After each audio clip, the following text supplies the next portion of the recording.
Repórter Fraternidade.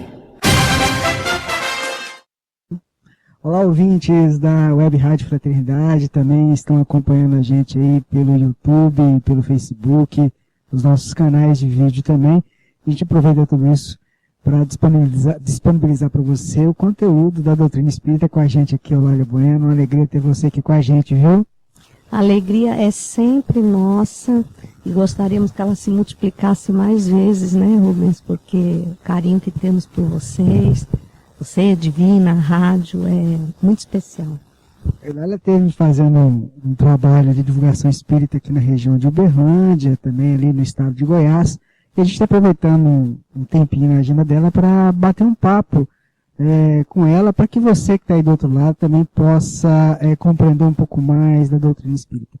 Ontem, Eulália, quando você falava lá no Grupo Espírita Leon Denis, nós recebemos uma pergunta de um ouvinte que havia colocado uma aflição com relação à perda de um ente querido, no caso um filho. E a gente tem muitos casos assim na Web Rádio Fraternidade. Tanto é que o nosso atendimento fraterno muitas vezes dá uma resposta. Eu queria aproveitar para que você pudesse retomar um pouquinho da fala que você falou ontem para essa mãe, para esse pai, para esse irmão que estiver nos assistindo, estiver nos ouvindo, e que sente aquele aperto no coração porque um filho foi embora, um ente querido foi embora do ponto de vista terreno, para a pátria espiritual. O que a gente poderia colocar para essa pessoa?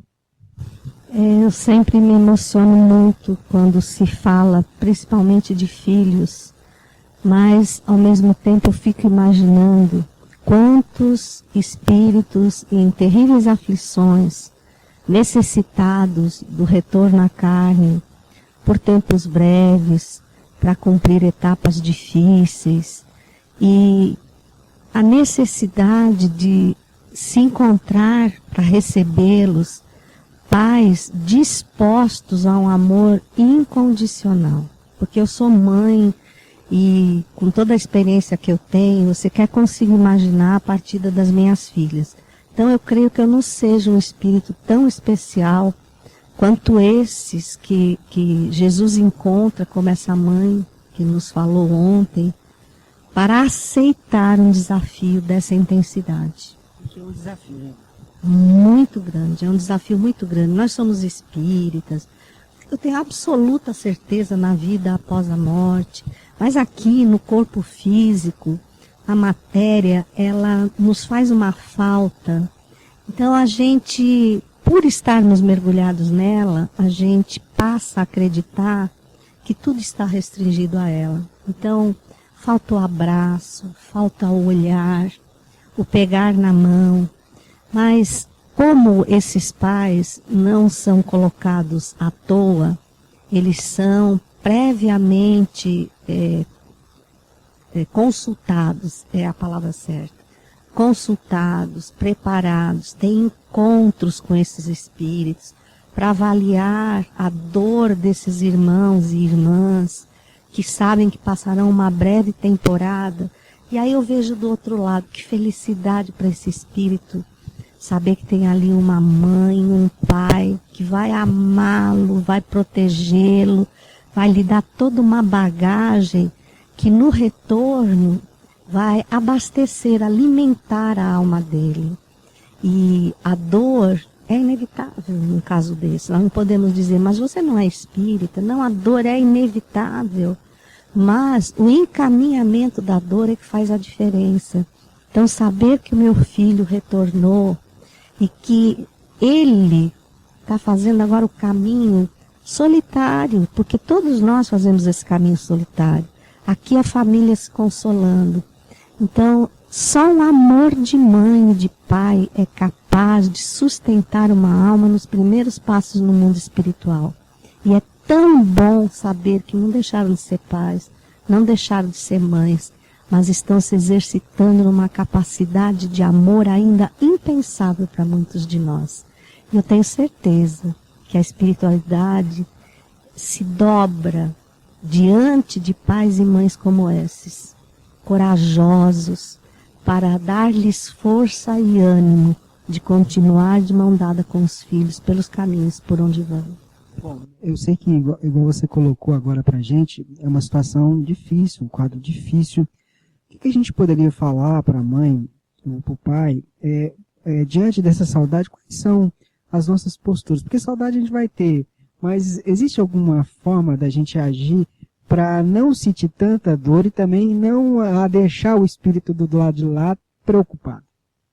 A gente precisa se vincular a um trabalho onde outras criaturas tenham vivido experiências parecidas, para que essa troca de vivências funcione como auxílio mútuo e aquele momento em que você está falando a mesma língua. Então é uma mãe que chora daqui, mas é uma que já está um pouquinho mais fortalecida, que conforta dali. E ter o olhar lá fora de que enquanto ali existem tantas mães sem os filhos, lá fora existem tantos filhos sem as mães, né? Então, voltar-se para um trabalho de auxílio, de voluntariado, em nome dos filhos, para confortar a dor que existe dentro delas. Eu, por 22 anos, fiz cartas consoladoras. E as que mais me emocionaram até hoje eram de filhos para mães. Porque os filhos ficavam inconsoláveis de ver o sofrimento das mães.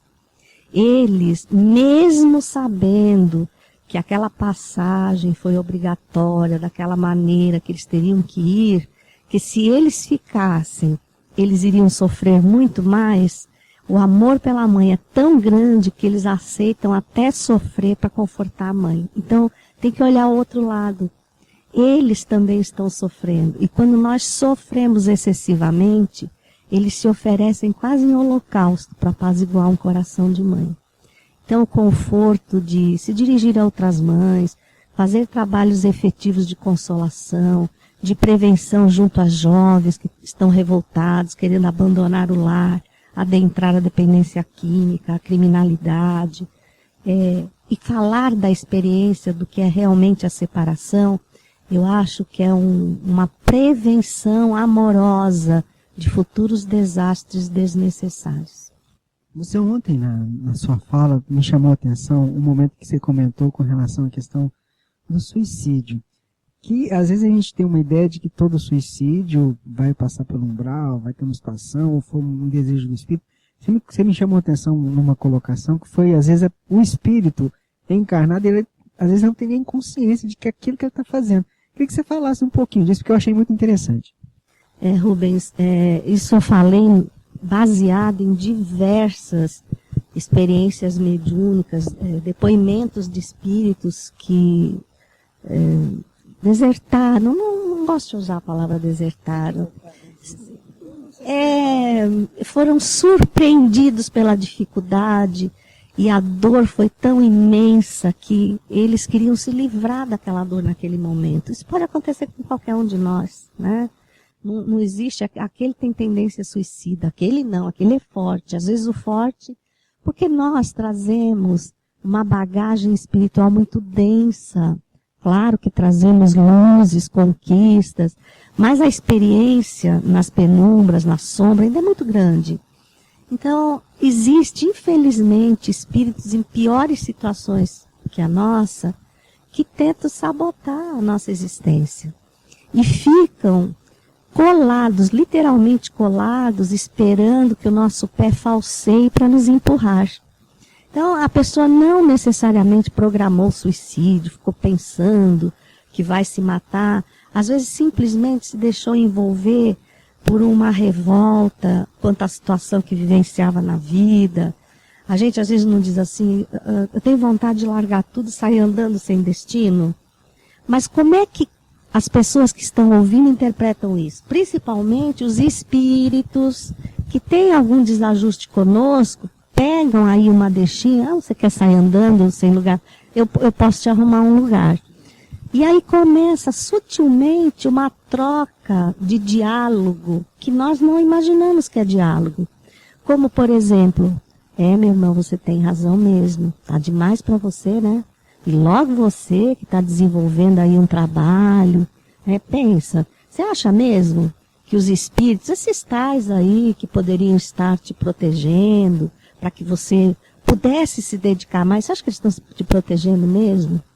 Você não acha que você está passando por uma expiação, e que de repente são espíritos infelizes que estão te obrigando a ir por esse caminho, porque é um engodo. Você não vai ficar melhor, não vai, porque olha aí, olha, seriamente, a doutrina que você está estudando, tenha coragem, ela pede para você observar os seus defeitos. Então, em nome do amor, em nome da doutrina, capítulo 23 do Livro dos Médiuns, da obsessão, eles começam a nos fazer questionar a nós mesmos, a nos sentir inúteis. Eu sei que você vai ao centro de boa vontade, mas lá fora você não está fazendo muito por você. Então o que você está fazendo no centro? Você ama a casa onde você vai? Você não está colaborando com ela. Olha, eu sei que é difícil, mas seria mais digno se você pedisse um afastamento. Você estaria sendo mais correto e fiel à espiritualidade. A gente pede. Aí eles começam, muito bem. Que ato de coragem, hein? Olha, poucos teriam esse ato de coragem. Agora, vamos começar a estudar? Vamos, para você se fortalecer e aí conseguir voltar para suas tarefas. E a gente vai se convencendo e dialogando, mas nós não é um autodiálogo. É um diálogo com um amigo das sombras. E aí ele começa a nos sugerir, a fazer se aproximar de nós, pessoas que sugiram livros um tanto quanto densos, que devagarinho vão te desviando das realidades, das verdades espíritas, e chega uma hora que você fala assim, olha, não é na casa espírita, não é na família, eu estou aqui na bênção de uma reencarnação, mas eu estou atraindo Jesus.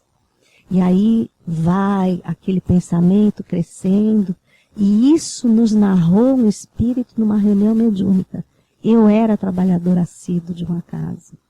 Mas eu, realmente fora dela, tinha muita dificuldade para me corrigir. Muita dificuldade, os desafios eram muito grandes. Eu me peguei fazendo oratória. E quando eu saía, entrava no meu carro, a voz da minha consciência, que não era, dizia para mim, olha só o que você falou para os outros.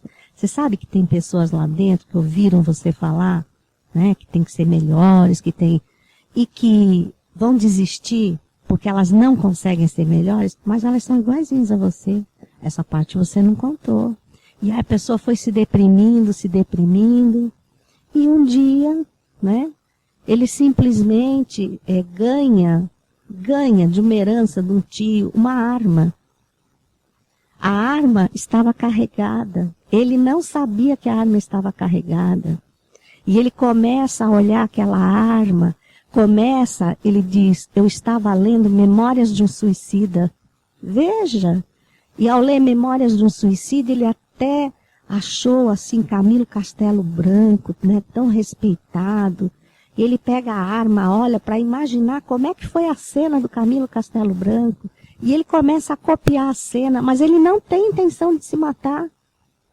Diretamente não tem, mas ele está atuado sobre aquele dialogador que já ganhou a confiança dele. E aí ele diz que de repente fecha os olhos e começa a imaginar a cena e escuta um estampido. Quando ele tenta abrir os olhos, a bala já tinha atingido a cabeça dele. E ele tem ciência do que fez, imediatamente ele vê o corpo ao solo, e ele então é que percebe que aquela arma estava carregada, e a primeira coisa que ele visualiza é o espírito que o levou a essa tragédia. Então, todos nós estamos sujeitos, não é porque a gente tem um trabalho efetivo que nós estamos longe desse risco. Então, a prevenção, primeiro, conhece-te a ti mesmo. Esse diálogo que se estabeleceu, ele é real. Converse com um amigo da casa espírita, peça orientação, mas nunca fique sozinho. Nunca, porque a gente não está sozinho. Ufa! Eulália, a gente te agradece e deixa o microfone da Web Rádio Fraternidade à sua disposição. Depois dessa história que nos emocionou bastante, mas aí fica disponível no nosso microfone para você deixar uma mensagem para os nossos ouvintes. A mensagem que eu queria deixar é assim, não importa se nós estamos aqui em Uberlândia, se nós estamos em São Paulo, se nós estamos em algum lugar do Brasil, você aí que está lá do outro lado do mundo, presta atenção, a nossa mão ultrapassa o limite da câmera e chega a você. Sabe para quê? Para um abraço. O que a gente mais precisa é abraçar, é olhar nos olhos, não ficar procurando Jesus nas coisas distantes, porque Jesus está no outro, dizendo que você precisa do outro para encontrá-lo. Então que a gente não desista, que a gente tenha sempre bom ânimo e, acima de tudo, quando não tiver, coragem de pedir socorro. Não importa se você se acha insignificante, se você se acha uma pessoa indispensável, não importa. Dentro de nós existe uma necessidade imperiosa. Nós precisamos de amor. Eu preciso do seu, você precisa do nosso, nós precisamos uns dos outros. Que estejamos sempre juntos, trabalhando e nos prevenindo contra qualquer influência que não seja a desse amor. Muita paz. Obrigado, gente. Tchau, tchau. Fique com Deus. Repórter Fraternidade.